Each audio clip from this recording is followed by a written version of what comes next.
करजोड़ नगर आज देशभक्ति के रंग में रंगा नजर आया। विधायक श्री अक्षय भाई पटेल की उपस्थिति में हर घर तिरंगा अभियान के तहत भव्य तिरंगा यात्रा का आयोजन किया गया।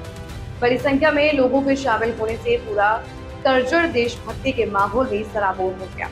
वडोदरा जिले के करजोड़ में आयोजित भव्य तिरंगा यात्रा में पुलिस विभाग, नगर पालिका, फायर ब्रिगेड, मामलतदार कार्यालय, कॉलेज स्टाफ, विद्यार्थी, नगरवासी, भाजपा कार्यकर्ता और निर्वाचित जनप्रतिनिधि बड़ी संख्या में शामिल हुए। हाथों में राष्ट्रीय ध्वज और जुआ पर भारत माता की जय तथा वंदे मातरम के नारों के साथ तिरंगा यात्रा करजोड़ के विभिन्न इलाकों से होकर गुजरी। यात्रा के दौरान देशभक्ति के जयघोष से पूरा करजोड़ नगर गूंज उठा। विधायक अक्षय भाई पटेल सहित उपस्थित नेताओं ने लोगों को राष्ट्र प्रेम और एकता का संदेश दिया। हर घर तिरंगा अभियान के माध्यम से हर घर तिरंगा फहराकर राष्ट्रीय भावना को और मजबूत बनाने का संकल्प व्यक्त किया गया।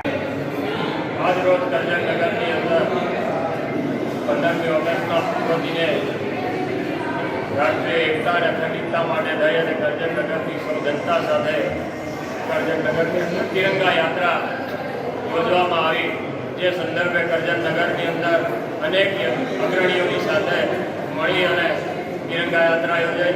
સાથે સ્કૂલના અગ્રણીઓ, શિક્ષકો તેમજ વિદ્યાર્થીઓ, પોલીસના અગ્રણીઓ, પોલીસના જવાનો, ફાયરના જવાનો, નગરપાલિકાના સ્ટાફ, નગરપાલિકાના જવાનો તેમજ નગરપાલિકાના હોદ્દેદારો, કોર્પોરેટરો અને વિવિધ ક્ષેત્રના અગ્રણીઓ સાથે મળી અને કરજણ નગરની અંદર એકતા અને અખંડિતતા તેમજ ભારત માતાના ગૌરવને વધારવા માટે થઈ અને આ યાત્રાની અંદર સૌ જોડાયા તે બદલ સૌનો ખૂબ ખૂબ આભાર વ્યક્ત કરીએ છીએ।